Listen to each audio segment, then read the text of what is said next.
నియంతకు ఉండాల్సిన లక్షణాలన్నీ ముఖ్యమంత్రి దగ్గర ఉన్నట్టు అనిపిస్తుంది ఇప్పుడు ఇవి చూస్తుంటే. ఇప్పుడు నేను ఇంత మొత్తుకుంటున్నా కదా, ఒకసారి పిలవండి, మాట్లాడండి. మా కులానికి ఇట్లా చేయటం మంచిది కాదు, ఇప్పటికైనా మీరు పునరాలోచించమని ఇప్పుడు 10-15 రోజుల నుంచి అడుగుతున్నాం. దీక్ష కూడా చేసినట్టున్నారు. దీక్ష కూడా చేసినాము. అసలు పిలిచింది లేదు, మాట్లాడింది లేదు, ఎవరిని చూసింది కూడా లేదు. ఎలాంటి రెస్పాన్స్ లేదు. ఎంత నిర్లక్ష్య వైఖరి ఉందో చూడండి.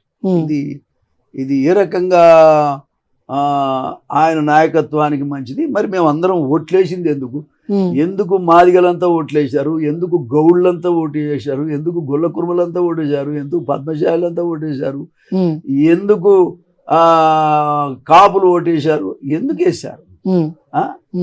ఈ రకంగా ఓట్లేసిన ఓట్లన్నీ నువ్వు వాటాలు పంచుకుంటారా? మా శవాన్ని మీరు పంచుకున్నట్టుగా ఉంది.